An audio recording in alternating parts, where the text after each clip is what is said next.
साथियों नमस्कार। मैं धर्मेंद्र एक शाम देश के नाम के 37वें एपिसोड में ओएनजीसी अहमदाबाद एवं एक शाम देश के नाम ग्रुप की ओर से आपका स्वागत अभिनंदन करता हूं। आज हमारे मेहमान वक्ता श्री रोहित ब्रह्मभट्ट जी हैं। आपने एमबीए फाइनेंस करके देश के गिने चुने हुए सर्टिफाइड फाइनेंशियल प्लानर में अपना नाम शामिल किया है।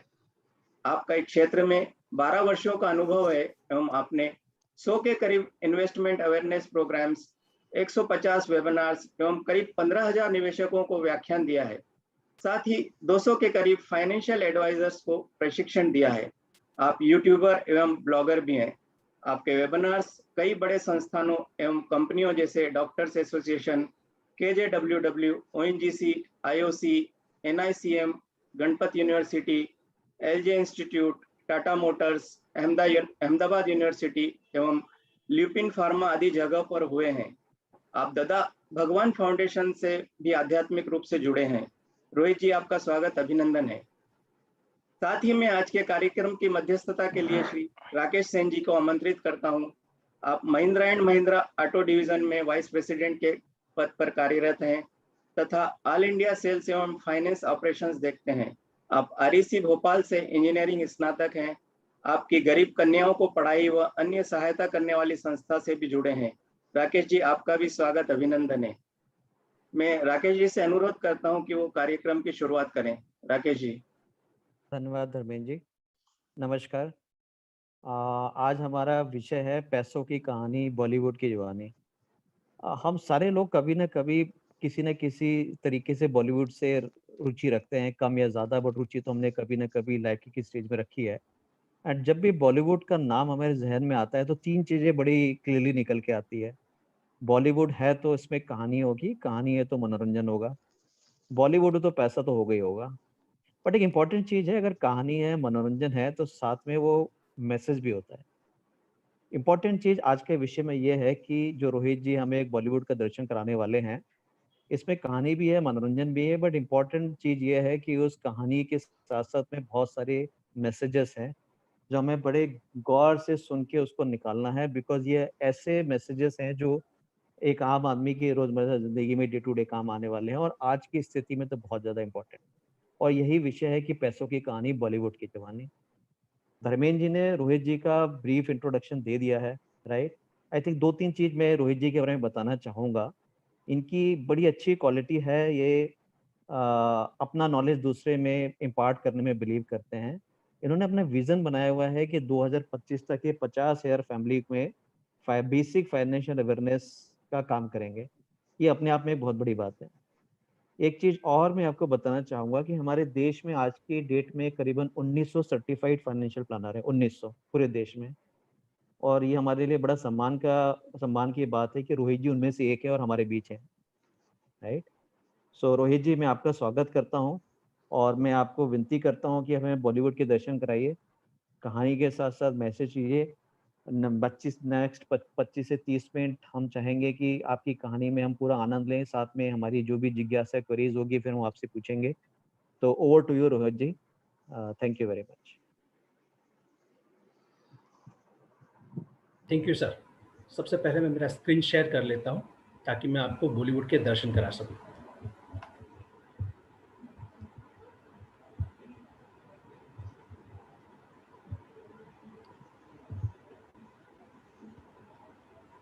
मेरा स्क्रीन एकदम विजिबल है और मेरा वॉइस क्रिस्टल क्लियर है? रोहित जी एकदम क्लियर है, ओके, स्क्रीन भी क्लियर है, आपकी आवाज़ भी क्लियर है। Thank you. नमस्कार दोस्तों, आज के इस इवनिंग में मुझे बुलाने के लिए आप सबका तहे दिल से धन्यवाद करता हूं। आज मुझे वक्त बहुत छोटा सा मिला है और मुझे जिम्मा बहुत बड़ा मिला है, तो हम लोग डायरेक्टली टॉपिक के ऊपर आते हैं। मैंने मेरे 15 साल के एक्सपीरियंस में ये चीज़ नोटिस की है कि फाइनेंशियल एजुकेशन जो है वो बड़ा बोरिंग सब्जेक्ट है। लोगों को आजकल एंटरटेनमेंट चाहिए, एजुकेशन नहीं चाहिए, और इसीलिए आज के इस टॉपिक को कवर करने के लिए मैंने बॉलीवुड का सहारा लिया है। अब ये जो कहानी मैं सुनाने वाला हूँ, ये कुछ अलग तरीके से है। आपको एक काम करना है, आप नोट और पेन हाथ में ले लीजिए और ये कहानी के अंदर कितने मिस्टेक्स हैं वो आपको ढूँढने हैं। नॉर्मली ये बड़ा आसान काम है कि हम किसी की बात में गलतियाँ एकदम आसानी से ढूँढ सकते हैं। तो आज आप सबको ये कहानी के अंदर मिस्टेक्स ढूंढने हैं। यहाँ मिस्टेक्स का मतलब ये है कि डिजायर्ड आउटकम। फॉर एग्जाम्पल, हम सबने शोले मूवी बार बार देखी होगी, और जितनी भी बार हम लोग देखते हैं हमें ख्याल आता है कि आज अमिताभ बच्चन का डेथ न हो जाए और उसकी और जया बच्चन की शादी हो जाए और एक हैप्पी एंडिंग हो जाए तो बड़ा अच्छा होगा। ये एक डिजायर्ड आउटकम है। जिस तरह लोग क्रिकेट के फैन हैं, 2019 का वर्ल्ड कप जिसने देखा होगा और इंडिया न्यूजीलैंड की मैच देखी होगी, वो हमेशा जब भी हाइलाइट्स देखेगा वो बोलेगा कि धोनी आउट न होता तो इंडिया वर्ल्ड कप में होता। इस डिजायर आउटकम को ही हमें पकड़ना है। आज की स्टोरी के अंदर क्या क्या डिजायर्ड आउटकम हो सकते हैं, क्या छोटे चेंजेस करने से एक हैप्पी एंडिंग हो सकता है, वो आपको नोट करना है। तो आइए शुरू करते हैं। ये एक प्रेम कहानी है। ये एक प्रेम कहानी है, इसीलिए इसके किरदार के नाम राज और सिमरन है। ये 20-22 साल पुरानी कहानी है। 14 दिसंबर 1999 फ्राइडे का दिन था। लोग कॉलेज में रोज डे मना रहे थे। Young hearts were exchanging feelings via roses. But हमारे किरदार का हीरो राज, ये सबसे कुछ अलग था। वो अपनी गर्लफ्रेंड के लिए रोज नहीं लाया था, लेकिन एक राडो की वॉच लाया था। राडो की वॉच देखते ही उसकी गर्लफ्रेंड ही नहीं, सब दोस्त आश्चर्यचकित हो जाते हैं, क्योंकि आज से पहले हमारे हीरो ने कभी किसी को चाय भी नहीं पिलाई थी, और आज ये राडो की वॉच गिफ्ट कर रहा था अपनी गर्लफ्रेंड को। सिमरन उसकी गर्लफ्रेंड थी, और सिमरन राज को बड़ी बड़ी बातें जानती थी, इसलिए उसे हमेशा टोकती थी कि अननेसेसरी चीज़ों पे खर्चा मत कर। सिमरन उसके परिवार को भी जानती थी। राज का परिवार, राज के फादर जो थे वो एक प्राइवेट लिमिटेड कंपनी में 30 साल से अकाउंटेंट थे। उसकी मदर हाउस मेकर थी, और उनके पास रहने के लिए पुश्तैनी मकान था जिसका मेंटेनेंस ओवरड्यू हो चुका था। राज के पिताजी पाई पाई जोड़कर राज की फीस उठाते थे और राज के खर्चे भी उठाते थे, यही उम्मीद के साथ कि एक दिन ये राज बड़ा आदमी बन जाए और उनकी फैमिली सेट हो जाए। वहाँ हमारी सिमरन वेल टू डू फैमिली से थी। उसके फादर तो ओएनजीसी में ही काम करते थे। तो बचपन से ही सिमरन को कोई बात की कमी नहीं थी, पर फिर भी वो अपने फिजूल खर्ची को हमेशा से कंट्रोल करती थी, और राज को भी यही बात बताती थी। राज उसकी बात को हमेशा टाल देता था और कहता था, मेरा फंडा है लिव लाइफ किंग साइज। अब कुछ दिनों में कॉलेज खत्म होने वाली थी, और सिमरन को एक सवाल सताए जा रहा था कि किस तरह से राज को फादर के सामने प्रेजेंट किया जाए, क्योंकि सिमरन जानती थी जैसे ही राज को फादर के सामने खड़ा किया जाएगा, फादर एक ही सवाल पूछेंगे, बेटा करते क्या हो। और ये सवाल राज के लिए तो क्रिकेट के यॉर्कर के बराबर होगा। पहले ही बॉल पे उसकी डंडी गुल होने वाली थी, क्योंकि हमारा राज प्यार के सिवा कुछ नहीं करता था, और सिमरन ये बात भली बात जानती थी। धीरे धीरे वक्त बीत रहा था, कॉलेज खत्म होने वाली थी। एक दिन आ जाता है जब कॉलेज खत्म हो जाती है और सब लोग अपने अपने ठिकाने पर लगना शुरू होता है। राज का एक बहुत करीबी दोस्त था। करीबी दोस्त मतलब उसका नाम तो वीरू ही होना चाहिए। उसका करीबी दोस्त था, उसका नाम वीरू था। वो अपने भाई की कंपनी में दुबई में जॉब में लग जाता है। हमारी सिमरन भी एक एड एजेंसी में काम में लग जाती है। हमारा हीरो यानी कि राज, उसे भी एक स्टॉक ब्रोकर के यहाँ पे जॉब मिल जाता है। अब जवानी थी, दीवानी थी, राज अपने माहौल में रहता था। वो स्टॉक मार्केट के साथ साथ में अब टिप्स बेस्ड ट्रेडिंग करने लगा था। वो नियरली इंफॉर्मेशन को एक्सेस कर पाता था, और उसे लगता था स्टॉक मार्केट तो बच्चों का खेल है। अब उसे टिप्स की आदत हो चुकी थी। वो अपनी छोटी सी सैलरी और टिप्स के बेस पे सिमरन को ज़्यादा से ज़्यादा गिफ्ट देकर इम्प्रेस करने की कोशिश किया करता था।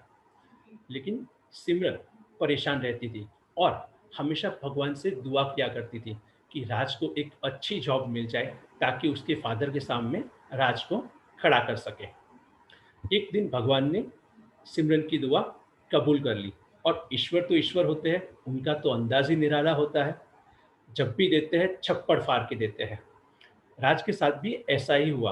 राज का जो दोस्त था वीरू, उसने राज के लिए एक टेलीफोनिक इंटरव्यू अरेंज किया था रियल एस्टेट कंपनी में, और रियल एस्टेट कंपनी दुबई की थी। उनको राज जैसा ही एक खिलाड़ी चाहिए था। राज का सिलेक्शन हो गया। सिमरन ने भी मौके पे चौका मारा और राज को फादर के सामने खड़ा कर दिया। अब हमारा दूल्हा एनआरआई बनने वाला था, बड़ी इनकम दिख रही थी। बेटी की खुशियों के आगे ओएनजीसी के कड़क फादर भी कन्विंस हो गए और झट मंगनी पट ब्याह हो गया। शादी के एक हफ्ते के बाद राज चला गया परदेश, अपनी सपनों की दुनिया में। राज हमेशा कहता था, मैं चलना चाहता हूँ, दौड़ना चाहता हूँ, उड़ना चाहता हूँ, बस रुकना नहीं चाहता, और मेरे लिए ये देश बहुत छोटा है, इसीलिए मैं अपना करियर दुबई में ही बनाऊंगा। राज कंपनी में हाजिर हो जाता है, उसे 3 महीने के प्रोबेशन के ऊपर रखा जाता है। हमारा राज बोलने में बहुत आगे था। राज को बोलने में हराना मुश्किल ही नहीं, नामुमकिन था। और रियल एस्टेट कंपनी को भी ऐसे ही एक सुपर सेल्समैन की ज़रूरत थी। राज अपनी बातों से फ्यूचर क्लाइंट्स को, प्रोस्पेक्टिव क्लाइंट्स को क्लाइंट्स में कन्वर्ट किए जा रहा था। बहुत जल्दी से वो आगे बढ़ रहा था। कंपनी भी उसका परफॉर्मेंस नोटिस कर रही थी और बहुत खुश थी। और इसीलिए राज के 3 महीने खत्म होने से पहले ही कंपनी उसे परमानेंट कर देती है, पे हाइक भी दे देती है और फैमिली वीज़ा भी दे देती है। अब राज शाम को फ़ोन करता है उसकी सिमरन को और कहता है, जान, it's a time to pack your bag, you are coming to Dubai. Simran कुछ कहे उससे पहले ही राज उसे बिजनेस क्लास की टिकट भेज देता है। अब शुरू होने वाली थी सिमरन की असली विदाई। लोग सिमरन को काफ़ी एडवाइस देते हैं, टिप्स देते हैं और सिमरन को विदा कर देते हैं। सिमरन आ जाती है दुबई। जब उसकी फ़्लाइट लैंड होती है, उसके सामने राज खड़ा होता है और राज को देखते ही सिमरन को और एक झटका लगता है, क्योंकि राज लेकर आया था जगुआर गाड़ी। सिमरन सोच नहीं पाती कि राज के पास इतनी शानदार गाड़ी आई कैसे। राज सिमरन को बरसों से जानता था, पहचान गया उसके एक्सप्रेशन और कहता है, ये गाड़ी आज मैं 2 घंटे के लिए 50,000 रुपया दे के रेंट पे लाया हूँ, पर जल्द ही ये गाड़ी तुम्हारी होगी, तुम्हारे कदमों में होगी। सिमरन पूछती है, लेकिन 50,000 कहाँ से आए? राज कहता है, क्रेडिट कार्ड से। राज के पास पहले उसके खर्चे उठाने के लिए एक हार्ड वर्किंग फादर था और अब था क्रेडिट कार्ड। राज और सिमरन अपने 1 BHK घर में खुश थे। राज बड़ा अच्छा काम कर रहा था। राज अपनी कंपनी में बहुत तेजी से आगे बढ़ रहा था और उसकी तरक्की ना सिर्फ उसकी कंपनी बट कंपटीटर फर्म भी नोटिस कर रही थी। और इसीलिए एक गुजराती बिजनेसमैन जिसका नाम था गब्बर, वो राज को सिलेक्ट कर लेता है अपने नए 2 प्रोजेक्ट्स के लिए। राज को एग्जिस्टिंग सैलरी से 3 गुना ज़्यादा सैलरी पे रिक्रूट किया जाता है और उसे एक फ्लैट भी दिया जाता है। अब इतनी सुहानी ऑफर को कौन मना कर सकता है? हमारा राज भी नहीं कर पाया। राज ने वो ऑफर को एक्सेप्ट कर लिया। और पता है सबसे पहले वो कहाँ गया? ऑफर लेटर लेके सबसे पहले राज गया जगुआर के शोरूम में। जो रेंटेड कार थी उसे छोटा डाउन पेमेंट किया, बड़ा लोन किया और वो कार को घर ले आया शाम को उसकी वाइफ को सरप्राइज देने के लिए। जब घर पहुंचा तो सिमरन ने उसके और बड़ा सरप्राइज दे दिया, क्योंकि सिमरन अब प्रेग्नेंट थी। अब उनकी खुशियां डबल होने वाली थी। राज अपनी कंपनी में, नए कंपनी में था। उसने अपने नए कंपनी को ज्वाइन कर लिया था, नया ओहदा संभाल लिया था और सिर्फ 3-4 महीनों के अंदर ही उसने 2 बड़े बड़े रियल एस्टेट प्रोजेक्ट को सेल कर दिया था।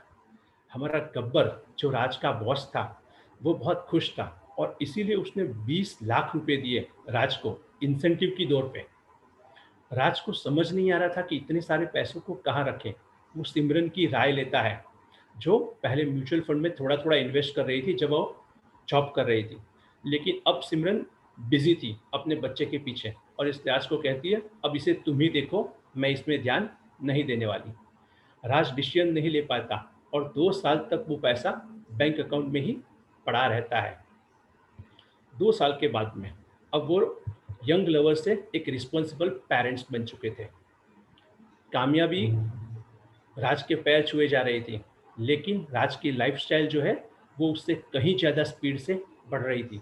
अब राज ने 50वें माले पे एक पेंट हाउस ले लिया था और वहाँ पे वो शिफ्ट हो चुका था, बड़ी गाड़ी थी उसके पास में।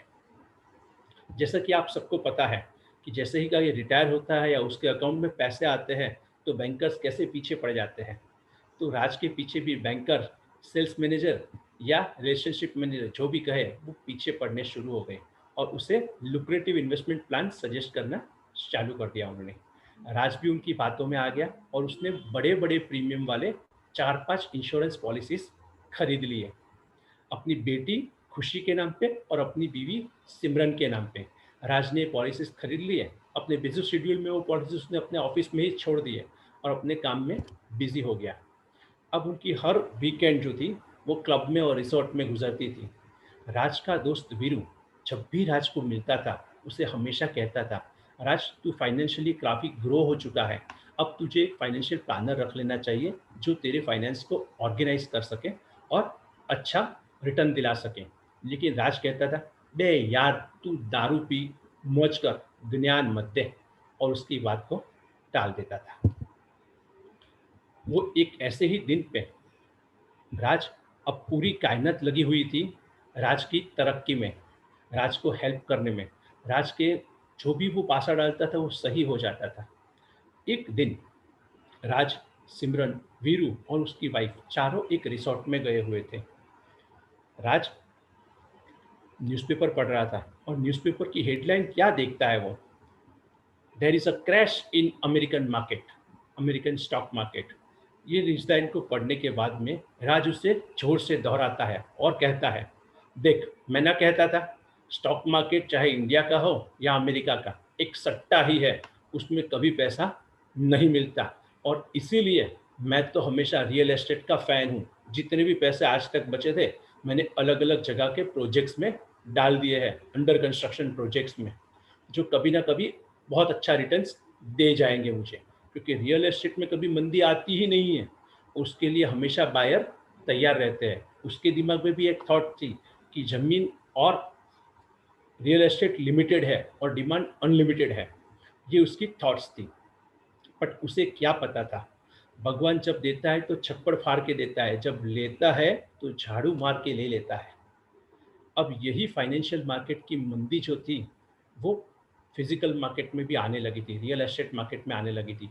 अमेरिकन मार्केट की मंदी अब दुबई तक पहुंच चुकी थी। उतने में दुबई में एक लॉ चेंज हुआ और अब वहाँ पे रियल एस्टेट में इन्वेस्ट करने के लिए सोर्स ऑफ फंड मांगा जाने लगा। अब ये सोर्स ऑफ फंड मांगा जाने लगा, उसकी वजह से नए इन्वेस्टर आने बंद हो गए और जितने भी पुराने इन्वेस्टर थे उनको पता चल गया कि अब प्राइस इससे आगे नहीं जाएगा और यहाँ पे प्राइस फॉल आना शुरू होगा। इसीलिए जो प्राइस मिलता था वो प्राइस पे वो लोग प्रॉपर्टी को खाली करके निकलने लगे। राज ने पुराने जो 2 प्रोजेक्ट सेल किए थे वो भी अब रीसेल में आ चुके थे और उसके नए प्रोजेक्ट थे वो बिक नहीं रहे थे। हमारा बॉस गब्बर इस बार भी जबान का पक्का था, सेल्स नहीं हो पा रहा था और इस साल राज की कंपनी ने बड़ा लॉस भी किया था। इजीली होता क्या है, वो लॉस कंपनी के एम्प्लॉइज़ को पास ऑन किया जाता है, वैसे ही हुआ और राज के बॉस ने भी राज को 50% सैलरी पे काम करने के लिए कन्विंस कर लिया। राज के पास और कोई चारा भी नहीं था। अब जो पहले होटल रिसोर्ट में उसकी शामें गुजरा करती थी, अब वो सेल्स मीटिंग में गुजरने लगी और उसका प्रेशर बढ़ता जा रहा था। ऐशो आराम की ज़िंदगी में राज फ्रीक्वेंट ड्रिंकर बन चुका था, स्लीपलेस नाइट और टेंशन भी अभी उसने पाल लिए थे। अब उसको डायबिटीज़ और बीपी जैसी बीमारी भी लग चुकी थी। उसके पास में क्लाइंट्स कम होने लगे थे और उसका सेल्स प्रेशर बढ़ने लगा था। वो प्रेशर को हैंडल नहीं कर पा रहा था और कम सैलरी में काम करना उसको ज़रा भी गवारा नहीं था और इसीलिए राज ने जॉब छोड़ने का फैसला किया। उसको अपनी थॉट याद आई, हार कर जीतने वाले को ही बाजीगर कहते हैं, और इसीलिए राज ने अपनी जॉब को छोड़ दिया और बिजनेस शुरू किया। जितने भी बचे कुचे पैसे थे बिजनेस में लगा दिए। लेकिन राज को क्या पता था बिजनेस तो एक सांप सीढ़ी है। राज बहुत ऊंचाई तक पहुंच गया था और वहां से वो नीचे आके गिरा। उसने काफ़ी सारा बिजनेस लॉस किया। अब बिजनेस लॉस हुआ, अपना खुद का कैपिटल था, कैपिटल डूबने लगा। राज ये बर्दाश्त नहीं कर पाया और उसे कार्डियक अरेस्ट हो जाता है, हार्ट अटैक आ जाता है उसे। अब उसे हॉस्पिटल में एडमिट किया जाने लगा। ऐशो आराम में जीने वाले राज का मेडिक्लेम जो था वो बहुत कम था। एक और उसको नए बिजनेस की खुशी भी थी, लेकिन अब बिजनेस का लॉस भी था। कहीं खुशी कभी गम, तकदीर है, होता रहता है। 5 लाख का मेडिक्लेम था, लेकिन उसका हॉस्पिटल का बिल 30 लाख तक पहुंच गया था। उसको बचाने के लिए सिमरन ने अपने गहने भी बेच दिए। अब हमारी का कहानी का हीरो जो था वो टाइगर जैसा था, लेकिन अब वो एक था टाइगर बन गया और वो सिमरन को बीच मझधार में अकेला छोड़ के चला जाता है। सिमरन डिपेंडेंट वीज़ा पे आई हुई थी, इसीलिए वो ज़्यादा दिन दुबई में रह नहीं सकती थी। उसे अपने देश वापस लौटना पड़ा। जो इंश्योरेंस पॉलिसीज़ उसने ली थी, वो भी कुछ काम में नहीं आई, क्योंकि वो सिमरन और उसकी बेटी के नाम में ली थी। उसको कंटिन्यू करने के लिए सिमरन को बड़े-बड़े प्रीमियम पे करने थे, जिसके लिए उसके पास पैसा नहीं था। आज उसका देश उसे बुला रहा था और कहता था, "आ, अब लौट चले।" सिमरन के पास कोई चारा नहीं था और उसे अपने फ़ादर के पास वापस लौटना पड़ा। अब उसने काफ़ी बड़ा करियर ब्रेक भी ले लिया था। उसके पास कुछ पैसे नहीं बचे थे, जो उसने एड एजेंसी में कमाए थे और म्यूचुअल फंड में लगाए थे। आज वो डबल-ट्रिपल हो चुके थे, लेकिन वो अमाउंट बहुत छोटी-सी थी, जिससे उसे गुज़ारा करना था। अब उसे डिपेंडेंट रहना था अपने फ़ादर के ऊपर। ये हमारी स्टोरी का एंड है। अब आपको बताना है कि इसके अंदर डिज़ायर्ड आउटकम क्या-क्या हो सकते थे, क्या चेंज करने से लाइफ़ कुछ हद तक बेहतर हो सकती थी। Now I am throwing a questions to audience. उम्मीद करता हूँ आप सबने नोट किया होगा। उसके बाद में मैं आपको फ्लैशबैक में लेके जाता हूँ और पूरे स्टोरी को रिवाइंड करेंगे और देखेंगे कि क्या-क्या मिस्टेक्स हुए, क्या सही हो सकता था और क्या नहीं हुआ। यस, किसने नोट किया है क्या? Yes, please sir. Yes, sir. I would like to interact. Yes sir, yes sir, Thank you, Rohit ji, for your lovely talk. Yes sir, Sir, the issues which I have seen in this whole plot, yes sir, I would name them issues because Yes, sir. if they were addressed properly at that time, the outcome would have been definitely different. very, yes very sir, different. Number one, that Raj was very over ambitious in his life. Yes, And to be over ambitious is never wrong, but the ambitions should be always based on reality, so that a reality check is there in your life. The insurance policies which were taken in the name of wife and child were a very, very wrong decision. The insurance should be always taken first for the breadwinner of the house, very good sir, for the earning member of the house, because then only it can provide for an eventuality when where the breadwinner is no more in this world. The entire income of the family comes to nil, and how will they survive? Number two was taking very big loans on installments, and taking a very flashy car like Jaguar on a loan that were not based on reality, and the planning was wrong. Even if one desires to have a Jaguar, he has to first plan for it, how he will have it, and definitely, other goals are not overlooked in life, like education of children, marriage of children, and creating property, and a cushion for period when you are not in a job. This is what happened with Raj. He was not in a job and he had no cushion to fall upon. The biggest mistake which Raj did was he kept all the eggs he had in one basket, and he invested all the money in real estate, whereas he should have scattered it in multifarious zones, wherein some would have been in saving banks also, some would have been in real cash, hard cash also, some in gold, some in property, some in shares, some in FDs, some in post office savings, some in PPF, and all those avenues he should have taken care of, so that if one goes wrong, at least the other sector is running, and the other sector will provide him income. What mistake he did? He put entire capital of his in one very flashy 50th floor penthouse, and when the properties boom went away, he came on ground, and he was literally sadak par aa gaye wo. These are a few observations which I made. Yes. Anybody have observe anything else? और किसी ने कुछ अलग से observe किया है जो शायद सर ने रोहित मिस जी, किया है? मैं भी क्योंकि यस सर। कहानी का हिस्सा हूँ तो मैंने भी कुछ नोट किए हैं। आई थिंक पहला तो यस ये सर। था कि स्टार्टिंग में जितनी चादर है पैर उससे ज़्यादा फैलाने की कोशिश की गई, ठीक है, ताज ने। दूसरी इंपॉर्टेंट चीज़ आप देखेंगे कि लाइफ में ज़रूरी नहीं है कि आपको कोई बाहर का आदमी प्रोफेशनली हायर करना पड़ेगा एडवाइस के लिए। सिमरन उसकी बहुत बड़ी एडवाइज़र थी स्टार्टिंग में, बट राज ने उसको कभी इम्पोर्टेंस दिया नहीं। नहीं दिया। और जब बाद में उसने पा गया तो सिमरन को समझ में आ गया तो राज तो टेक इट ग्रांटेड है, तो उसने एडवाइस देना भी बंद कर दिया। तो इस केस में भगवान ने उनको घर में ही एडवाइज़र दिया था बट उन्होंने उसकी कदर नहीं की। तीसरी इंपॉर्टेंट चीज़ है कि लाइफ में पैसा कितना भी हो हमेशा कम रहता है। आदमी जितना बड़ा होता है मुसीबत उससे बड़ी आती है, हम सब जानते हैं। बट लाइफ में 2 इंपॉर्टेंट चीज़ें हैं कि आपके बाद आपके परिवार का क्या होगा और आपके रहते आपके हेल्थ का क्या होगा। ये 2 चीज़ लाइफ में सेफगार्ड करना बहुत ज़रूरी है। इस केस में राज ने दोनों ही नहीं किया, एकदम सही। राइट? तो ये इम्पोर्टेंट चीज़ है। लाइफ में एम्बिशियस होना कोई बुरी बात नहीं है, बट पहली बेसिक चीज़ें कवर करनी चाहिए जो इस केस में नहीं की गई। ये राज की बहुत बड़ी गलतियाँ थी। आई थिंक अगर ये टाइमली वो कर लेते कि अपनी वाइफ की एडवाइस सुन लेते, जितनी चादरें उतनी ही स्पेंड करते, अपनी लाइफ कवर करते, अपनी हेल्थ कवर करते, तो शायद कहानी का एंड कुछ और होता। ये मेरा ऑब्जर्वेशन। अग्री। हाँ, चलो मैं इसको रिवाइंड लेके जाता हूँ और वन बाय वन उसको एग्जैक्टली फाइनेंशियल टर्म्स में डाल देता हूँ। आप लोगों का ऑब्जर्वेशन एकदम सही है, लेकिन मैं उसको और थोड़ा गौर कराता हूँ। जब जवानी दीवानी थी, उसके पास में अनप्लान्ड एक्सपेंसेस थे। शो ऑफ के लिए उसने काफ़ी सारा पैसा स्पेंड कर दिया। उसने जब इन्वेस्टमेंट करना शुरू किया तो उसने इंट्राडे ट्रेडिंग करना शुरू किया। दिल पे हाथ रख के बताइए कि हमारे में से कितने लोगों ने ये गलती किया है, ट्रेडिंग वाला, वेल्थ क्रिएशन के लिए। रोहित जी, मैं फाइनेंस में डील करता हूँ, मैंने गलती कर चुका हूँ। ओके। अब उससे एक स्टेप आगे है कि ट्रेडिंग तो कर लिया लेकिन टिप्स बेस्ड ट्रेडिंग कर लिया।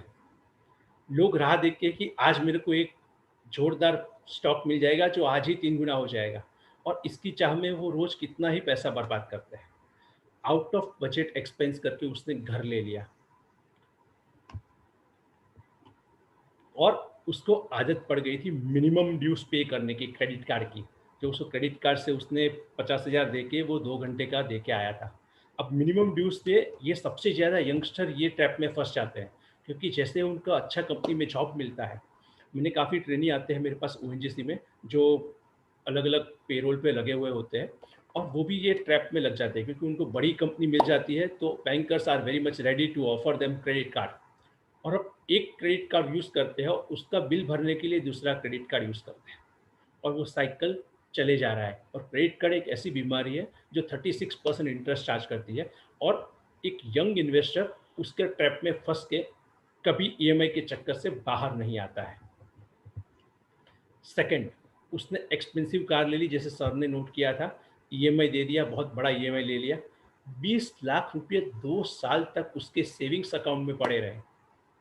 इसमें से हमारे में से काफ़ी लोग ये गलती करते होंगे। अगर आपका एक्सपेंस है फॉर एग्जांपल 50,000 रुपया महीना, और आपके अकाउंट में 1.5 लाख से ज़्यादा पैसा अभी भी पड़ा हुआ है, तो आप भी ये गलती कर रहे हैं। दिल पे हाथ रख के बताइएगा कि क्या आप में से किसी ने ये गलती किया है? हम लोग पैसों के लिए काम करते हैं, और गलती क्या है? यही सबसे बड़ी गलती है। पैसा हमारे लिए काम करना चाहिए। हम लोग पैसे के लिए काम करते जाते हैं और हमारा पैसा आराम से बैंक में सोता रहता है। एक लाइफ़स्टाइल इन्फ्लेशन है, जो हम सब यहाँ, मैंने एग्ज़ाम्पल रिसोर्ट का और क्लब का दिया है, लेकिन अगर मैं उसको नॉर्मल आपके डे टू डे लाइफ़ में डालूँगा, तो आपके ऊपर भी शायद ये अप्लाई हो जाएगा। फॉर एग्ज़ाम्पल, एक मोबाइल देख लीजिए। आप सब अपना मोबाइल हाथ में लेके याद कर लीजिए कि उसका कीमत क्या है, और इससे पहले वाला जो आपका मोबाइल इंस्ट्रूमेंट था उसका कीमत क्या था। अब दोनों के बीच में करीबन 40-50% का इजाफा हुआ होगा, और वो भी सिर्फ 2 साल के अंदर। पर क्या आपकी इनकम है वो परसेंटेज फॉर्म में 40-50% बढ़ी है? शायद नहीं बढ़ी। और यही लाइफस्टाइल इन्फ्लेशन है। आज से आपकी एज के अगर देखेंगे तो आज से 25 साल पहले आपके बच्चे जो होंगे वो वैकेशन में जाते थे मामा मौसी के यहाँ पे। आजकल के बच्चे जो है वैकेशन में फॉरेन ट्रिप प्लान करते हैं, और पेरेंट्स उसको पे भी करते हैं, और उसका हॉलीडे पेमिंग पर्सनल लोन से होता है। तो ये भी एक फाइनेंशियल ट्रैप है। जब पूरी कायनात उसके साथ में लगी थी, तब उसने सबसे बड़ा इन्वेस्टमेंट क्या किया, एक ही बकेट में पूरे अंडे डाल दिए। इक्विटी को उसने हमेशा इग्नोर किया। लाइफ इंश्योरेंस जो है वो इन्वेस्टमेंट कभी भी नहीं है। नॉर्मली उसमें बहुत मोटा कमीशन मिलता है, इसीलिए उसे इन्वेस्टमेंट के दौर पे बेचा जाता है। यहाँ पे मैं काफ़ी लोगों से सवाल कर सकता हूँ कि आप में से कोई है जो 50,000 या 1 लाख से ज़्यादा एनुअल प्रीमियम पे करता हो? कोई भी पॉलिसी का जिसको नाम LIC पॉलिसी होगा, अपने रिलेटिव को टारगेट कराने के लिए दिया होगा, या कोई बैंकर का नाम रखने के लिए दिया होगा? हम में से कोई है ऐसा? तो ये काफ़ी सारे इन्वेस्टमेंट है जो हम लोग जाने अनजाने में छोटी अमाउंट सोच के भी कर लेते हैं, लेकिन उसको अगर मल्टीप्लाई करेंगे तो रिस्क कवर नहीं कर पाते। और इसका जो रिस्क कवरेज अमाउंट होता है उसे फ्यूचर इनकम को प्रोटेक्ट करना बोलते हैं। उसके लिए एक टर्म प्लान है, वो बेहतरीन ऑप्शन है, लेकिन उसमें प्रीमियम बहुत कम होता है और रिस्क कवरेज बहुत बड़ा होता है। अब बेचने वाले को उसमें छोटा सा कमीशन मिलता है और ख़रीदने वाले को लगता है कि मेरा पैसा इन्वेस्ट किया है वो वापस नहीं आएगा, इसलिए दोनों वो प्लान को लेने की या बेचने की।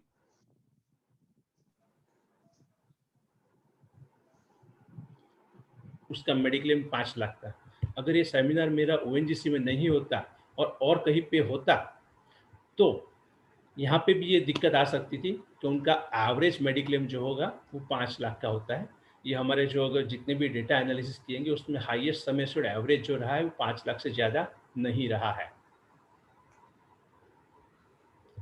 लास्टली उसने इंश्योरेंस पॉलिसी खरीदी, लेकिन अपने ड्रॉअर में रखे रखी, उसकी वाइफ को नहीं बताया। उसने अपनी विल नहीं बनाई, क्योंकि वो सोचता था विल बनाने की तो बूढ़े हो जाएंगे तब ज़रूरत पड़ेगी, अभी नहीं पड़ेगी। हम में से कितने लोग हैं जिसने अपनी विल बना ली है? कोई है जिसने अपनी वसीयत बना के रखी है?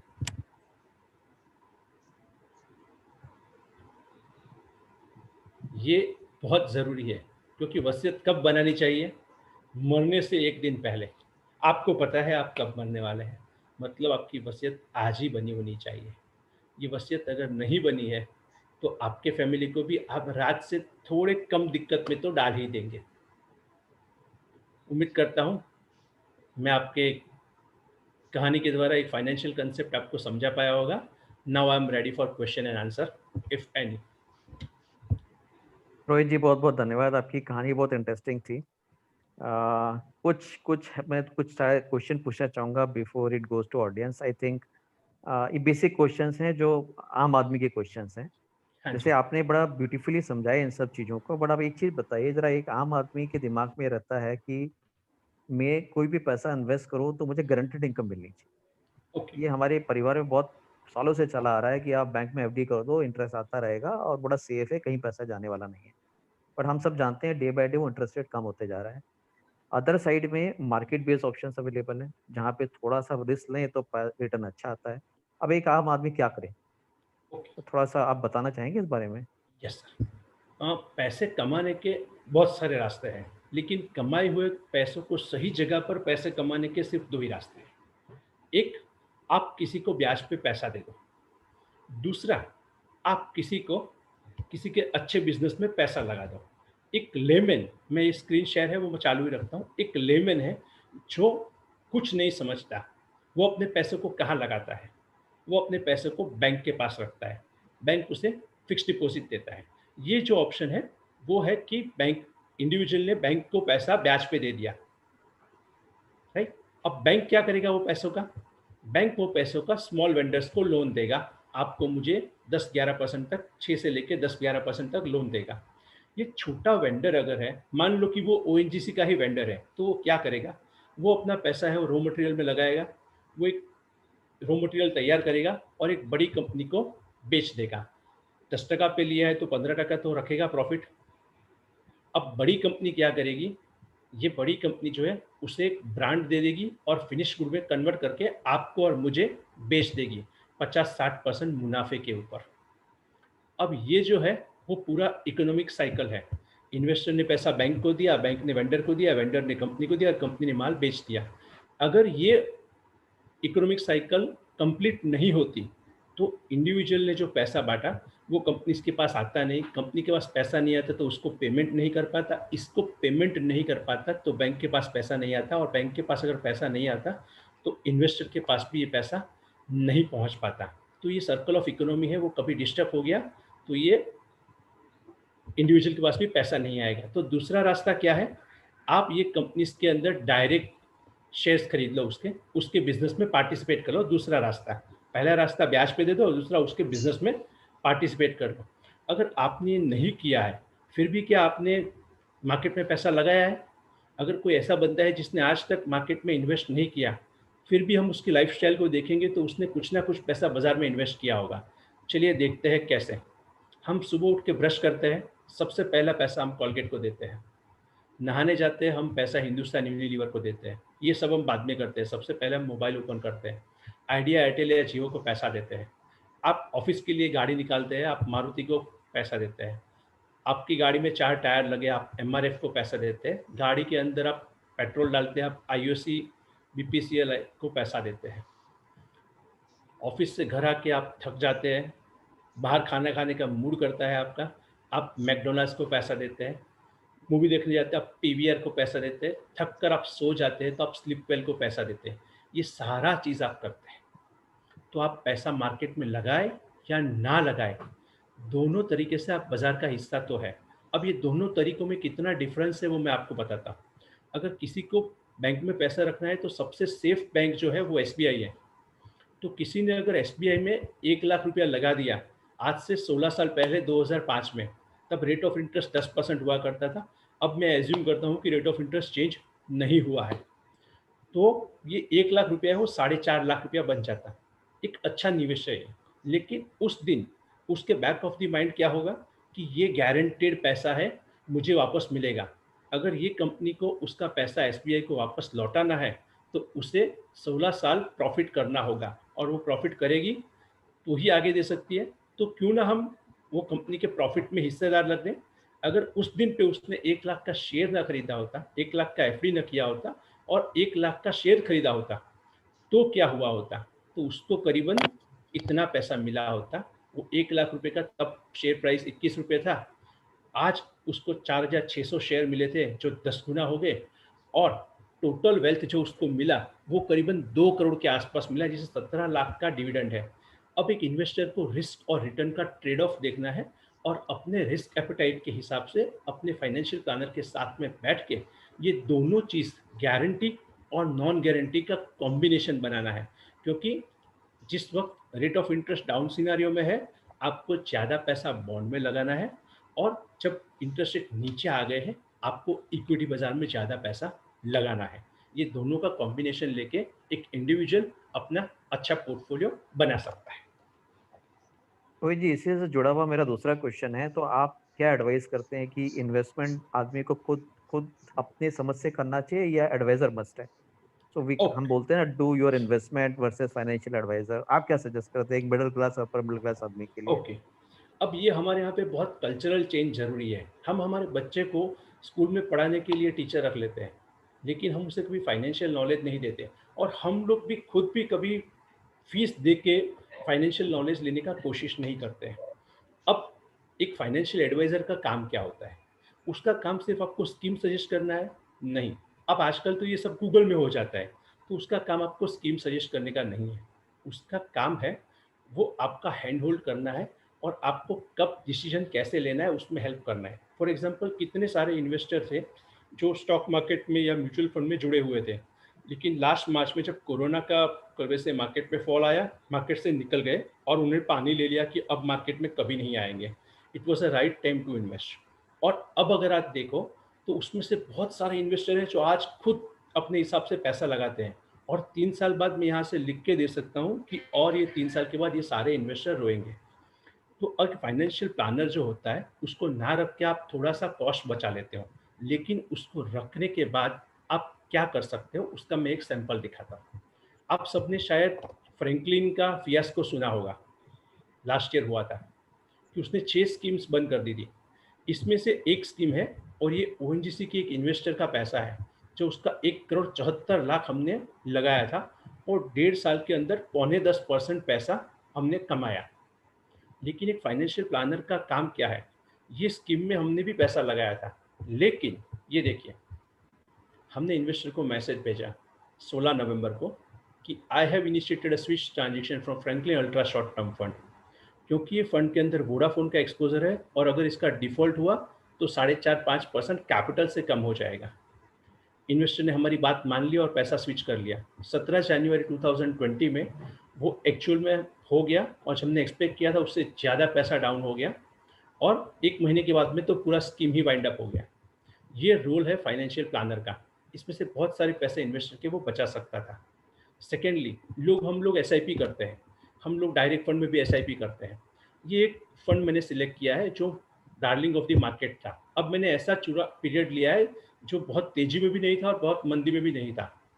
किसी ने 2000 का एसआईपी बनाया था और 24 महीने रखा था, 48,000 इन्वेस्ट किया, उसका 60,000 बन गया, 23% रिटर्न आया, which is very good return. But यही चीज़ अगर किसी फाइनेंशियल प्लानर के पास में रखा होता, उसने अगर उसके अंदर वैल्यू एडिशन डाला तो कितनी बार मार्केट डाउन गया उतनी बार उसने टॉप अप किया और आप अब नीचे देख पाएंगे कि वो स्कीम का रिटर्न है 28.78%, तो 5.5% ज़्यादा रिटर्न कमा पाए। ये एक फ़र्क होता है। अब हम लोग से जो फाइनेंशियल प्लानर है वो रूल बेस्ड इन्वेस्टिंग करते हैं। ये नॉर्मल, ये जो लाइन है रेड लाइन, वो नॉर्मल लाइन है जो आपको रिस्क रिवॉर्ड दिखाती है और ये वोलेटिलिटी दिखा रही है आपको। ये ब्लू लाइन है वो रूल बेस्ड इन्वेस्टिंग की लाइन है कि जब मार्केट खराब हुआ आपने ज़्यादा पैसा डाला और मार्केट जब महंगा हो गया आपने पैसा निकाल दिया। अब उसको हम लोग एवरेज, जब मार्केट नीचे आया पैसा डाला ऊपर आया तब निकाल दिया। कोई इन्वेस्टर ने अगर ये किया है 2013 से लेके 2021 तक तो उसका 1 लाख का वैल्यू यहाँ पे करीबन 2.5 लाख बन गया। और यही अगर किसने फाइनेंशियल प्लानर के साथ में किया था तो वो पैसा करीबन 2,78,000 बन गया। अब ये पैसों का 23% हायर कमाने के लिए फाइनेंशियल प्लानर ने सिर्फ 40% पैसा बाजार में लगाया और यहाँ पे हमने 100% पैसा बाजार में लगाया। ये मेजर फर्क हो सकता है। अगर आप में से कोई भी बंदा अपना पोर्टफोलियो खुद करता है और सेकंड ओपिनियन लेना चाहे तो आप मुझे मैसेज कर सकते हैं, हम लोग आपका पोर्टफोलियो रिव्यू करके वापस करेंगे निःशुल्क। धन्यवाद रोहित जी। रोहित जी, एक एक मैं मिडिल क्लास फैमिली से बिलोंग करता हूँ हाँ जी और सर। मैं समझता हूँ मिडिल क्लास में हमेशा ये जद्दोजहद रहती है और आज तक कभी ये समझ में नहीं आया कि सेविंग और इन्वेस्टमेंट में डिफरेंस क्या होता है। ओके, एक मिडिल क्लास फैमिली जो है वो सेविंग्स कैसे करता है। हम लोग जब कोलगेट पेस्ट निकालते हैं तो उसके ऊपर बेलन घुमा के लास्ट ड्रॉप निकाल लेते हैं। जब शैम्पू का पाउच खाली होने होता है उसके ऊपर पानी डाल के हम लोग निकाल देते हैं। ये हमारे सेविंग्स के तरीके हैं। लेकिन यही बंदे को अगर आप पूछोगे कि आपके सेविंग्स अकाउंट में एवरेज बैलेंस कितना रहता है तो उसके एवरेज एक्सपेंस से 8-10 गुना उसका बैलेंस रहता होगा, सोच के कि कभी इमरजेंसी आ जाएगा। और वो काफ़ी सारा पैसा वहाँ पे रख के रखता है। अब उसका पैसा उसके लिए पैसा नहीं कमाता। तो जब आप सेविंग्स करते हैं आप कोई भी पैसा बचा लेते हैं, लेकिन वो बचाया हुआ पैसा जब उसके ऊपर पैसा कमाता है उसे इन्वेस्टिंग बोलते हैं। तो ये बेसिक डिफरेंस है सेविंग्स और इन्वेस्टिंग का।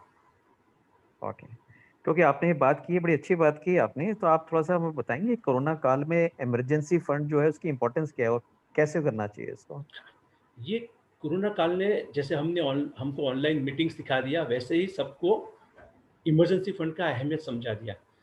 क्योंकि अगर आपने इमरजेंसी फंड का प्लानिंग नहीं किया है तो हम क्या करेंगे। फॉर एग्जांपल आपका एक गोल है कि आपकी बच्ची के लिए 5 साल के लिए 5 साल बाद आपको 15 लाख रुपया चाहिए। आप हर साल 3-3 लाख रुपया जोड़ जा रहे हैं तो आपका 15 लाख रुपया 5 साल के अंदर पहुंच जाने वाला है। लेकिन अगर कुछ अनवांटेड इवेंट हो गया तो आप क्या करेंगे, जो आपने जितना पैसा इकट्ठा किया था आप उसके अंदर से पैसा निकाल लेंगे और इमरजेंसी को एड्रेस कर लेंगे। अब हुआ क्या, आपका इमरजेंसी था वो तो प्लान हो गया, लेकिन आपका लॉन्ग टर्म गोल था वो डिस्टर्ब हो गया। तो अगर किसी ने इमरजेंसी प्लान नहीं किया है तो ये दिक्कत सबसे ज़्यादा होगी। इमरजेंसी प्लानिंग मतलब आपका सीट बेल्ट और बाइक का हेलमेट अगर आपने ठीक से लगाया है उसके बाद ही आपको व्हीकल स्टार्ट करना है। तो सबसे पहले जब इन्वेस्टिंग स्टार्ट करेंगे सबसे पहले आप फ्यूचर इनकम को प्रोटेक्ट कर लीजिए एक टर्म इंश्योरेंस लेके। आप अपने एक्सपेंस नियर टर्म है कंटिजेंसी के लिए एक इमरजेंसी फंड क्रिएट करिए और थर्ड स्टेप आएगा जब आप अपना वेल्थ क्रिएशन का प्रोसेस शुरू करेंगे। ओके रोहित जी, मेरा लास्ट लास्ट क्वेश्चन है एंड इसको मैं एग्जांपल के साथ पूछना चाहूंगा। किसी भी घर में दाल चावल सब्जी रोटी को हम बोलते हैं मस्ट टू हैव, ये तो बहुत जरूरी है, इसके बिना तो काम चल ही नहीं सकता। घी और बटर है तो विश टू हैव है, राइट सर? Yes sir. और साथ में फल और जूस हर 4 घंटे में मिले तो डिलाइट टू हैव है। तो मेरा क्वेश्चन ये है आपसे कि मस्ट टू हैव मतलब मस्ट डू एक्टिविटी एक आम आदमी के लिए फाइनेंशियल टर्म्स में क्या होनी चाहिए, जो उसको किसी भी कीमत में करना ही करना है? अभी चैट बॉक्स में मैंने एक क्वेश्चन देखा, उसमें भी एक क्वेश्चन आया हुआ है कि अगर हम विल बनाते तो रखे कहाँ। मैं इसको मस्ट टू हैव बकेट में डालता हूँ। तो आप हमें बताइए कि हर आदमी को अपने जीवन काल में कौन कौन सी चीजें हैं जो डेफिनेटली करनी चाहिए और जिसमें कंप्रोमाइज बिल्कुल नहीं करना चाहिए। हम लोग हमारे फैमिली में जब डाइनिंग टेबल पे बैठ के बात करते हैं ना, हम लोग कभी फाइनेंस की बात नहीं करते। This is a must do activity. आपके फैमिली मेंबर को पता होना चाहिए कि आपका फाइनेंशियल प्लानर कौन है। आप अपने नॉर्मल जगह पे जो डॉक्यूमेंट रखते हैं वो कहाँ रखते हैं, किस किस जगह पे आपने इन्वेस्टमेंट किया हुआ है, ये सारी चीज़ें मस्ट टू डू है। मैंने मेरे खुद के लिए अगर बनाऊँ तो मेरे घर पे एक मैंने एनवेलप रखा हुआ है which is address as to be open when I am not there. वैसा एक मेरा अलमारी में मेरा एनवेलप है जिसके अंदर मेरे सभी इंपॉर्टेंट डॉक्यूमेंट है। वहाँ पे मैंने लिख के रखा है कि XYZ जगह कहाँ पे है, उसको एक्सेस करने के लिए कौन सा पासवर्ड लगेगा और उसको एक्सेस करने के लिए मुझे कौन से बंदे को कांटेक्ट करना पड़ेगा। इसका एक रेडीमेड फॉर्मेट भी हमने प्रिपेयर किया है, अगर किसी को चाहिए तो हम लोग उनको व्हाट्सअप भी कर सकते हैं। जैसे अभी एक क्वेश्चन आया चैट बॉक्स में कि अगर हमने विल बनाई है तो कहाँ रखना चाहिए, तो आप क्या सजेस्ट करते हैं? घर में रखना चाहिए, किसी के पास रखना चाहिए, आपने बैंक अकाउंट में रखना चाहिए, कहाँ रखना आपने चाहिए? विल बनाई है तो आपने इमीडिएट नॉमिनी को बता दीजिए कि मैंने विल प्रिपेयर कर ली है। आप सभी मेंबर्स को भी बता सकते हैं कि मैंने विल बना के रख दी है। आप फिर उसको लॉकर में रख दीजिए, जो लॉकर जॉइंटली ऑपरेट होता हो वो लॉकर में रख दीजिए। और विल जो है वो रजिस्टर्ड विल कराइए, बहुत बेहतरीन है, उसका खर्चा ज़्यादा नहीं है। आप 100-150 रुपये के फॉर्मेट के ऊपर आप विल बना सकते हैं और उसके अंदर 150 रुपये का रजिस्ट्री करके आप रजिस्टर्ड विल बना सकते हैं। रोहित जी बहुत बहुत धन्यवाद। इसके पहले कि मैं हमारे रविंद्र पहलवान जी को आशीर्वचन के लिए बुलाऊं, मैं ऑडियंस से रिक्वेस्ट करूंगा, अगर कोई भी ऐसा क्वेश्चन जो आपके दिमाग में है जो अभी कवर्ड नहीं हुआ है, आप पूछ सकते हैं रोहित जी से, हमारे पास समय है अभी। Yes Rohit ji, registered will बनाने का क्या तरीका है वो? आप एक विल बना लीजिए। काफ़ी सारे फॉर्मेट्स गूगल में भी अवेलेबल है, आप किसी एडवोकेट से भी ले सकते हैं। जब आपके पास वो विल प्रिपेयर होके आ जाता है, उसके ऊपर आप आपके जैसे गुजरात में है तो आप उसके ऊपर 300 रुपीज़ का स्टैम्प पेपर से रजिस्ट्री कर सकते हैं या उसकी फ्रैंकिंग भी कर सकते हैं। जब आप फ्रैंकिंग करते हैं, स्टैम्प पेपर पे लगा देते हैं तो रजिस्टर्ड विल हो जाता है। तो एक वो नोटराइज भी होता है वो, और इसमें नोटराइज होने के बाद ही उसको रजिस्टर किया जाता है। Okay, okay. यस सर, किसी ने हाथ उठाया है शायद। सर मैं ये जानना चाहता था कि अगर हम किसी फाइनेंशियल एडवाइजर की सर्विसेज लेना चाहें हाँ जी, तो generally how much does it cost? Depend आपके portfolio. Normally there are 2 ways. एक होता है कि सिर्फ वो आपको प्लान प्रिपेयर करके दे देता है। जैसे आप डॉक्टर के पास में जाते हैं, डॉक्टर्स आपसे 500-600 रुपये फीस लेते हैं और वो दवाई लिख के दे देता है कि आप ये दवाई ले लीजिए, जब दोबारा बीमार पड़े तो वापस आ जाना। सेकेंड एक चीज़ होता है कि वो आपसे एक थोड़ा बड़ा फीस ले लेता है और पूरा पोर्टफोलियो आपको हैंडल करके देता है कि अब क्या क्या चेंज करने हैं, वो पहले से एज अ कोच वो बताएगा आपको। तो उसका एवरेज फीस आप देखो तो नियरली 10 से 15,000 वन टाइम कॉस्ट होगा। और बाकी अगर आपने आपने उसी से प्रोडक्ट खरीदा है तो उसके अंदर से वो सेटअप हो जाएगा, अदरवाइज वो एनुअल होता जाएगा फीस। ठीक है जी, थैंक यू। हाँ जी, सोनी जी चैट आपका बॉक्स कोई में शायद क्वेश्चन कुछ है? क्वेश्चंस आ रहे हैं, अगर कोई मेरे लिए प्लीज एक्सेस कर पाएगा उससे तो। या जी मैं आपकी हेल्प करता हूँ। हाँ जी सर। एक क्वेश्चन गरिमा जी का वो आपने एड्रेस कर दिया है, अखिलेश जी का भी उन्होंने अप्रिशिएट किया है, रुदा सोनी जी का है। आई हैव अ क्वेश्चन या प्लीज रिगार्डिंग मैडम। ये जो मेरा था ना विल वाला question. Sir I don't want to tell it anybody in my house, so because my age is not that much, but I have I know how much is the like amount I will be having, so आपको हाँ जी, हाँ ma'am, sorry आपका question मैंने interrupt कर दिया, आप question खत्म कर लीजिए so फिर मैं I आंसर don't want दूंगा। to tell it anybody in my family, and I am not so old that but I don't know where till how long will I live. I don't want to tell it to anybody in my family. तो उसका क्या करेंगे? Sir आप madam, आपकी will का मतलब ये है कि आपको विल के अंदर क्या डिटेल लिखा है वो किसी को नहीं बताना है। आपको सिर्फ इतना बताना है कि आपने विल प्रिपेयर कर लिया है, ताकि आपके ना होने के बाद लोग सब डॉक्यूमेंट सर्च करने के बदले सिर्फ विल को ढूंढेंगे। आप एक एग्जीक्यूटर भी रख सकते हैं, जो एग्जीक्यूटर जैसे हमने हिंदी मूवीज में देखा होता है कि जैसे ही किसी बड़े आदमी का डेथ हो जाता है, उसके फैमिली मेंबर्स इकट्ठा होते हैं और तभी एक एडवोकेट बंदा आता है और वो विल सुनाता है कि ऐसा ऐसा चीज़ आपके फैमिली में हुआ है, उसे एग्जीक्यूटर बोलते हैं। आप वो भी अपॉइंट कर सकते हैं। रोहित जी, एक रुद्राक्ष सोनी जी का एक क्वेश्चन है, चैट बॉक्स में आया हुआ है। हाँ आपके व्यूज जानना चाहते हैं एनपीएस टायर 2 इन्वेस्टमेंट के बारे में। सॉरी, मैं क्वेश्चन रिपीट कर पाएंगे प्लीज? एनपीएस टायर 2 इन्वेस्टमेंट के बारे में आपका व्यू Okay. जानना चाहते हैं। ओके, एनपीएस में दो तरह से इन्वेस्टमेंट होता है। टायर 1 जो एडिशनल 50,000 इन्वेस्टमेंट मिलता है, और टायर 2 है वो नॉर्मल म्यूचुअल फंड के जैसा ही है। आप उसको जितनी बार करना चाहे, निकालना चाहे, ऐड करना चाहे, आप कर सकते हैं। तो बेटर ऑप्शन ये है कि अगर आपको ज़्यादा अमाउंट है आपका और कॉस्ट इफेक्टिव अगर प्लान नहीं करना चाहते, तो आप वेल मैनेज म्यूचुअल फंड के थ्रू जाइए, एनपीएस के थ्रू जाने के बदले, क्योंकि उसका फंड जो है वो ऑटोमेटेड मोड में मैनेज होगा। यहाँ पे एक फंड मैनेजर है, वो बेहतरीन तरीके से उसे मैनेज कर सकता है।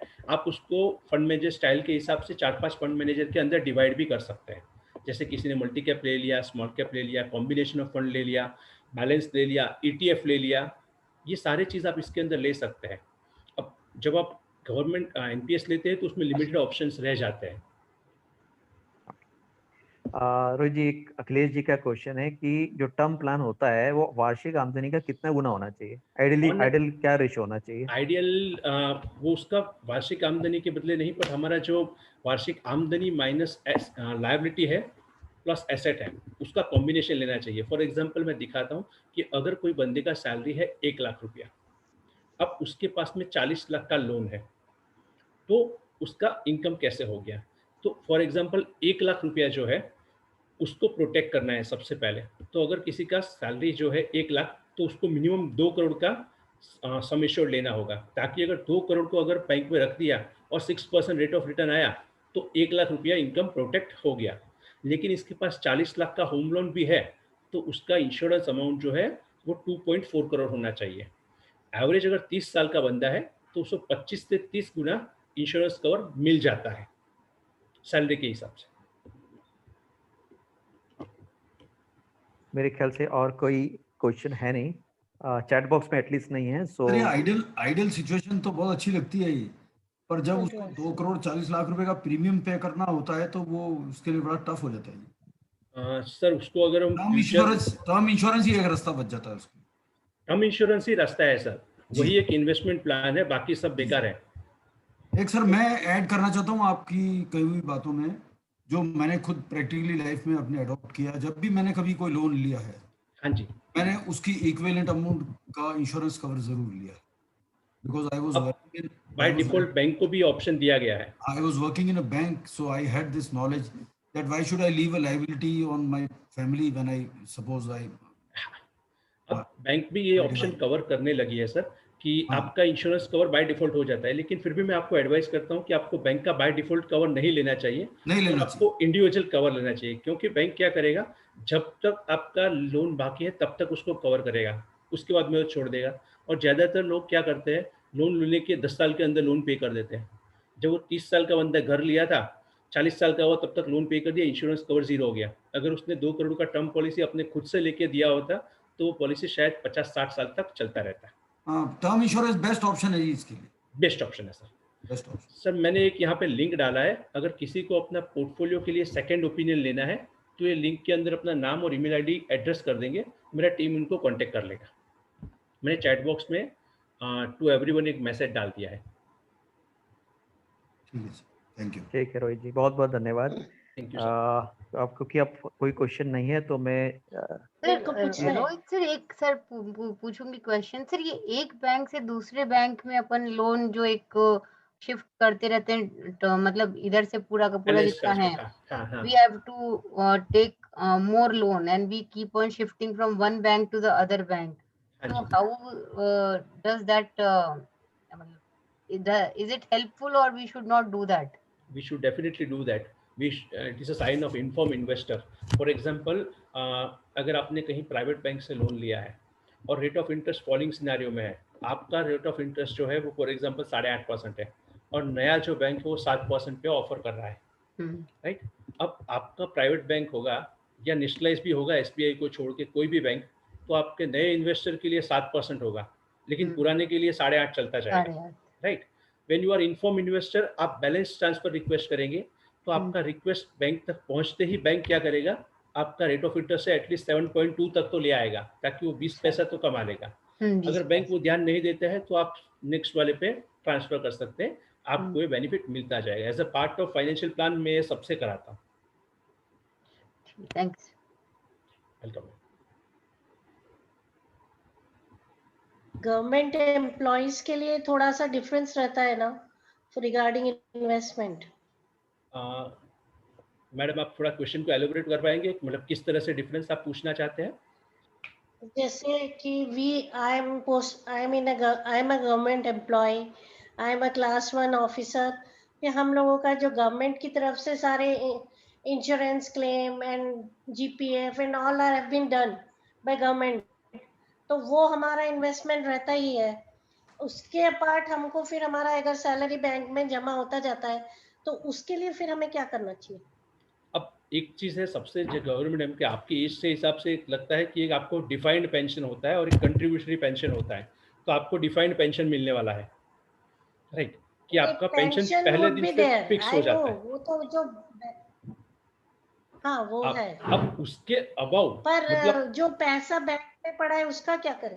हाँ, तो सबसे पहला चीज़ है आपका पैसा काम करने वाला करना चाहिए आपके लिए, तो उसको आप अलग अलग ऑप्शंस में लगा सकते हैं। फॉर एग्जांपल आप म्यूचुअल फंड हाँ, के, मतलब I just want to ask that thing. हाँ, तो आप गोल्ड फंड भी ले सकते, गोल्ड बॉन्ड भी ले सकते हैं, आप आरबीआई बॉन्ड भी ले सकते हैं। आप फॉर एग्जांपल फिक्स डिपॉजिट करना चाहे, उसके बदले में आपको विकल्प दिखाता हूँ कि आप एफडी वुड बी गुड। नहीं, एफडी ठीक है? नहीं, एफडी में क्या होगा कि फिक्स डिपॉजिट है, आपको 1 साल या 2 साल के लिए करना है तो फिक्स डिपॉजिट ठीक है, लेकिन आपको अगर 10 साल के लिए करना है, 7-8 साल के लिए करना है, तो आरबीआई बॉन्ड है, वो एक ऑप्शन है। सेकेंड ऑप्शन है नॉर्मल पीएसयू बॉन्ड है, जिसमें क्या होता है कि रेट ऑफ इंटरेस्ट लॉक हो जाता है, मतलब 10 साल तक आपका रेट ऑफ इंटरेस्ट कम नहीं होगा, वो ज़्यादा अच्छा फीचर है। आप थोड़ा पैसा गोल्ड बॉन्ड में भी डाल सकते हैं, मतलब आप गोल्ड खरीदते हैं, उसके ऊपर आपको 2.5% इंटरेस्ट भी मिलता है गवर्नमेंट की ओर से, और उसके बाद में जो थोड़ा पैसा बचा है आपका, आप उसको म्यूचुअल फंड के कॉम्बिनेशन वाले फंड्स में लगा दीजिए। वो आपका फाइनेंशियल प्लानर जो होगा वो उसके रिस्क एडजस्टेड रिटर्न को मैनेज करके करीबन जहाँ पे आपको 7% मार्केट में मिलता है एफडीज में, वो आपको 10-10.5% का रिटर्न आराम से कमा कर दे सकता है विदाउट टेकिंग मच रिस्क, वो हम कर सकते हैं। तो आपको ये सारे फंड भी यूटिलाइज करने चाहिए। नहीं, फाइनेंशियल प्लानर तो नहीं, पर CA we are having, so are they different things? ये बहुत बड़ी डिफरेंस है। वी हैव सीए फॉर आपका डॉक्टर और केमिस्ट में जो फर्क है वही फर्क है फाइनेंशियल प्लानर और सीए में। अब मैं आपको एग्जांपल देता हूँ। आपका सीए जो है वो आपको आईटी रिटर्न फाइल करने के लिए 300 से 500 रुपया, 1000 रुपया तक चार्ज करता है, राइट। अगर उसने 5000 रुपया बोला तो हम क्या करेंगे, दूसरे पास चले जाएंगे। अब सीए क्या करता है, वो सारे जो म्यूचुअल फंड प्रोडक्ट्स है, इंश्योरेंस प्रोडक्ट है, उसका एजेंट बन जाता है और आपको सारे प्लान सजेस्ट करना शुरू करता है, आप ये लीजिए, वो लीजिए, ये लीजिए, वो लीजिए। अगर आपका किसी का बच्चा सीए में पढ़ता है तो आप उसको दिल पे हाथ रख के पूछिएगा कि तुझे फाइनेंशियल प्लानिंग का कौन सा मॉड्यूल है वो पढ़ाया जाता है, तो सीए को फाइनेंशियल प्लानिंग का एक भी मॉड्यूल पढ़ाया नहीं जाता है। अगर कोई सीए है उसको स्क्रीन के सामने रख के बिठा दो और एक्सेल में लिख के बोल दो कि भैया तू मुझे ये पैसा इन्वेस्ट किया है और इसका इतने साल के बाद कंपाउंडिंग इंटरेस्ट कितना होगा, उसे गिनना नहीं आएगा अगर उसके पास सॉफ्टवेयर रेडीमेड नहीं है तो। मतलब कोई भी सीए को ये सिखाया नहीं जाता है। तो फाइनेंशियल प्लानर जो है, सीएफपी जो डिग्री होता है, वो इंडिया में किसी ने भी अपने विजिटिंग कार्ड के ऊपर एडवाइजर लिखा है तो उसके पास में मैंने जो डिग्री बताया सीएफपी, वो होना मैंडेटरी है। लेकिन अपने यहाँ पे कोई पूछता नहीं, इसलिए हर तीसरा बंदा अपने कार्ड के ऊपर एडवाइजर लिख लेता है, पर सही में जो एडवाइजर है उसके ऊपर ये होना जरूरी है। तो सीए है वो आपका राइट चॉइस नहीं है। वो तो रखना पड़ेगा ना। सीए सिर्फ आपका अकाउंटिंग तो एंड आईटी रिटर्न फाइल करेगा मैम, वो आपका फाइनेंशियल प्लान नहीं बनाएगा। जैसे एक एमबीबीएस डॉक्टर आप पकड़ लो और एमडी डॉक्टर पकड़ लो, दोनों का काम अलग अलग है। तो सीएफपी जो उसका काम है स्पेशलाइजेशन है, सीए का काम है वो सभी फिजिशियन जैसा काम रहेगा, राइट। धन्यवाद रोहित जी। आई थिंक सीनी जी, हम लास्ट क्वेश्चन आपसे लेते हैं। आप कुछ बोलना चाह रहे थे, चैट बॉक्स में आपने लिखा था। सीनी जी। हाँ, यस सर, नमस्कार सर। नमस्कार सर। हाँ सर, मैं अपना थोड़ा एक कुछ पॉइंट शेयर करना चाह रहा था। मैं भी आई एम रॉन्ग। जैसे फाइनेंशियल एडवाइजर बहुत जरूरी है सर हमारे इन्वेस्टमेंट्स के लिए, पोर्टफोलियो मैनेजमेंट के लिए। लेकिन जैसे don't put all the eggs in single basket. तो मेरा ये मानना है कि जैसे वारेन बफेट की थ्योरी है, वारेन बफेट ये बोलते हैं कि अगर हमारे पास इतना पैसा आ जाए कि हम अपनी एक इंडस्ट्री लगा सकें, तो हम मार्केट स्टडी करेंगे, किस प्रोडक्ट की डिमांड है, कैसे उसको मैन्युफैक्चरिंग करेंगे, क्या उसका प्रॉफिट मार्जिन होगा। तो अभी इतना पैसा तो नहीं होगा कि एक इंडस्ट्री लगा सके, लेकिन ऐसी इंडस्ट्री मार्केट में अवेलेबल हैं। अगर हमको गवर्नमेंट की पॉलिसीज का थोड़ा आइडिया है, गवर्नमेंट किस तरफ काम कर रही है, फाइनेंशियल एडवाइजर भी यही करता है, लेकिन नो डाउट वो क्योंकि उसको अच्छी तरह से समझते हैं, पोर्टफोलियो सही तरह से मैनेज करते हैं, तो फाइनेंशियल एडवाइजर जरूरी है।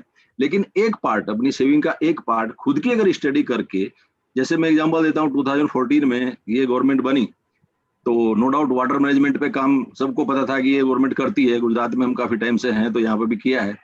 तो अगर उस सेक्टर की कुछ कंपनी हम अपने आप से भी सेट कर सकते हैं, स्टडी कर सकते हैं। से फॉर एग्जांपल आयन एक्सचेंज, हम लोग जीरो भी घरों में यूज करते थे, जैसे भी आपने कोलगेट का एग्जांपल दिया, बहुत अच्छा एग्जांपल है। जीरो भी हम लोग यूज करते थे, टैप में लगा देते थे। ये आयन एक्सचेंज कंपनी का प्रोडक्ट है। ये 2014 में 120-130 रुपए चल रहा था, जो आज 2000 से ऊपर है। तो अगर इस तरह का हम अपना भी थोड़ा सा स्टडी कर सकें, तो सारा नहीं, क्योंकि हम लोग उधर ध्यान नहीं रख सकते ज्यादा, थोड़ा पैसा उधर डाल सकते हैं। जैसा अभी एक मैडम बोल रही थी कि पैसा बैंक में पड़ा हुआ है, तो रियली वो एक लिमिट से ज्यादा पैसा पड़ा रहे, वो आइडियल रहेगा। उस पैसे से हमारे को अर्निंग मिलना चाहिए। तो वो म्यूचुअल फंड में या फाइनेंशियल एडवाइजर से, या अपनी स्टडी, गवर्नमेंट की पॉलिसीज क्या चल रही हैं। जैसे यशवंत सिन्हा जी या यशवंत सिंह जी फाइनेंस मिनिस्टर थे, उन्होंने कैपिटल गेन पे इनकम टैक्स एग्जम्प्ट कर दिया था। तब वो इंडिकेशन था कि इक्विटी मार्केट चलेगा, रियल एस्टेट अब नहीं चलेगा।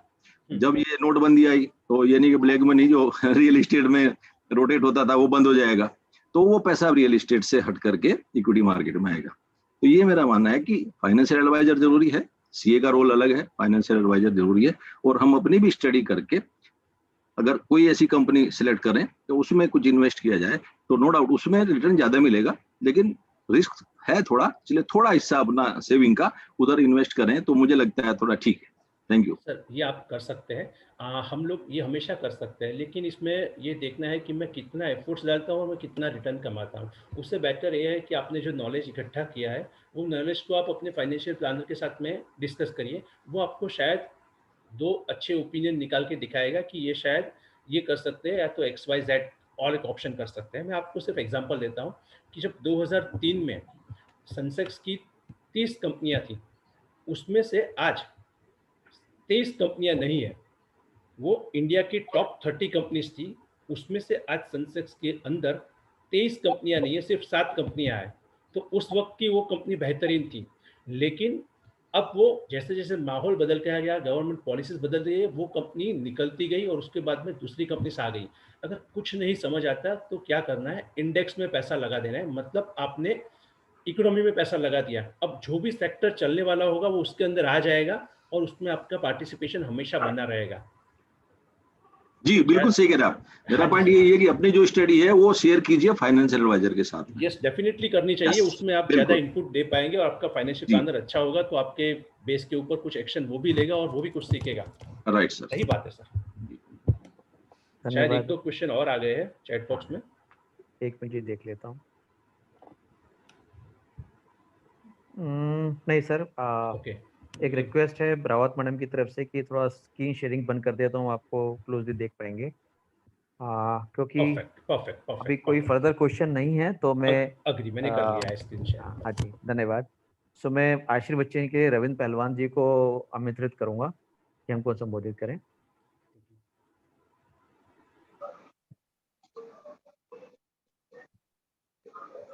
नमस्कार सर जी। हम अपनी बात को कैसे रखें कि सुनने वाला, समझने वाले के बिल्कुल वो जिसको बोलते हैं अपनी इंदौरी भाषा में गले उतर जाए। तो आज के वक्ता ने सरल कहानी के माध्यम से, सरल भाषा में, देखिए मेरे पास कुछ पैसा क्या, काफी पैसा ज्यादा था, तो मैं बैंक में गया, मैंने कहा ये पैसा सेविंग में पड़ा हुआ है, कुछ आप बताओ कि इनको इस पे इन्वेस्ट करें, कैसे क्या करें। तो उन्होंने कहा कि आप क्या चाहते हो, मैंने कहा हम चाहते हैं तो एफडी कर दें। तो उन्होंने कहा एफडी करने के बजाय आप इसको म्यूचुअल, जो अभी वक्ता महोदय ने एक शब्द यूज किया था कि इसको म्यूचुअल उसका उसमें करो तो आपको मैक्सिमम इंटरेस्ट मिलेगा। हमने 2-3 लाख रुपए अपने पास रख के और बाकी का पैसा उसमें लगा दिया। अब मुसीबत जो थी वो पैसा उसमें लगाने के बाद मुसीबत आ गई। हम उनको कह रहे थे इसको तोड़ के पैसा दो, उन्होंने कहा ये टूटता नहीं है, जितने साल के लिए आपने इतने टाइम के लिए कराया उतने टाइम के बाद ही पैसा मिलेगा। मैंने कहा ऐसे कैसे, तो बोले ये इसमें लिखा हुआ है, लगा दिया उन्होंने। हम बड़े चिंताग्रस्त हुए, अफसर के पास उठ के हम बाबू के पास गए, आंखों में आंसू आ गए, साहब मेरी पत्नी बीमार है, डॉक्टर पैसा मांगता है, मेरा पैसा आपके बैंक में जमा है, तो मैं क्या बनिए के पास जाऊं उधार पैसा लेने के लिए। वो बाबू को समझ में आ गया, उसने कुछ की स्कीम बताई और मेरे को बैंक से ही लोन दिलवा दिया। मैं कहां से जमा था, मैं सब करवा दूंगा आपको, उसने सब बोल करके वो सब करवा दिया और 2 दिन के अंदर मेरे को पैसा दिलवा दिया। लेकिन जैसे ही वो म्यूचुअल फंड वाला वो कंप्लीट हुआ, हमने अपना पैसा निकाल के ऐसी जगह रख लिया कि कभी भी हम उसको तोड़ के निकाल सकते। हमारे लिए जैसे एडवाइजर हमको रखते हैं ऐसे फाइनेंशियल एडवाइजर होना चाहिए। आपने विल की बात करी, विल बनाने वाला अच्छा व्यक्ति, अच्छा वकील होना चाहिए।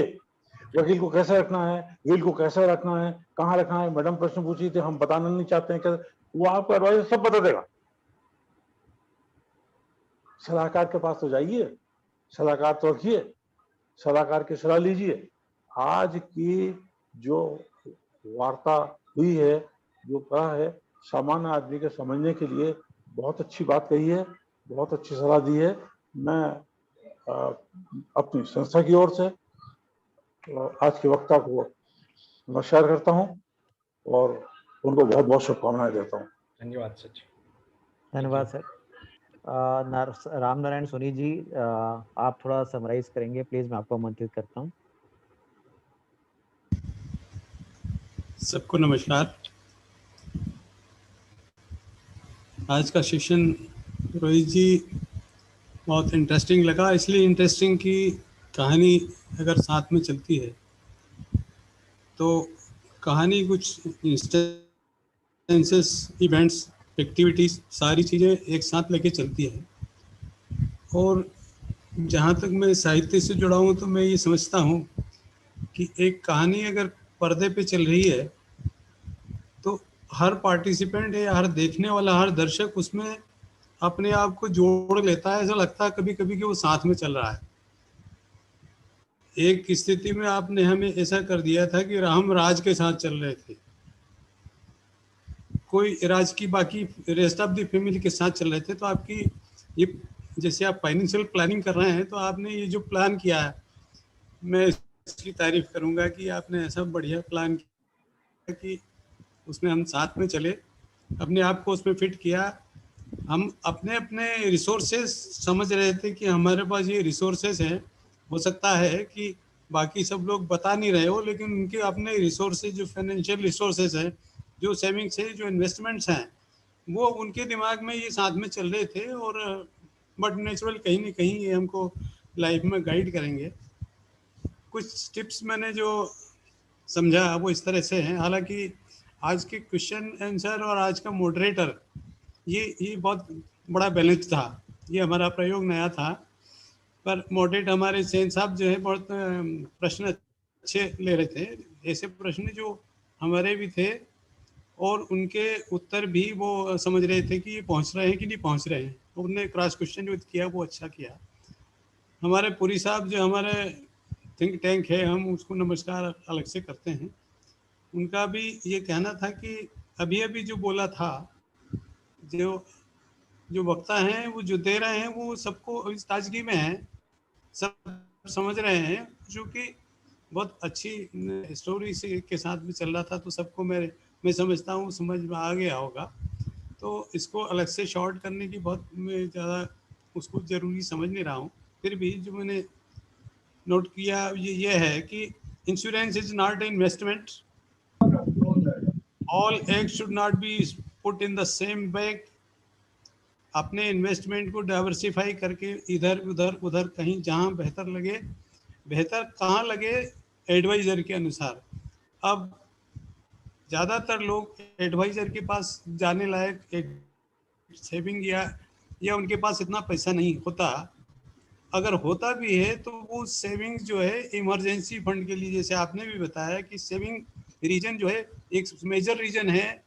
खास करके जैसे अभी डिजास्टर पीरियड है, इस समय कोई इन्वेस्टमेंट की बात नहीं करेगा, यहाँ तक कि कोई एक्सपेंडिचर की बात भी नहीं करता। वो कहता कि हम अभी ये निपट जाएं हम कोरोना से, उसके बाद ही हम कुछ अपना प्लान करें। तो आपने इस चीज़ को कवर किया है कि सेविंग अभी इमरजेंसी फंड के लिए आपने सिक्योर किया है, और आगे जब भी ज़रूरत पड़ेगी उसको आप लेंगे।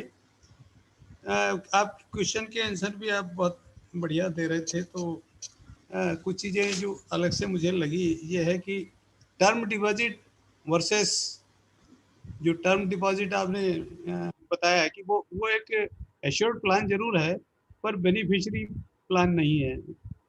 बाकी दूसरे प्लान्स आपने जो बताए, पर ये सब चीज़ें जो है विदाउट एडवाइजर, प्रॉपर एडवाइजर, इनको इन्वेस्ट करना बहुत खराब काम है।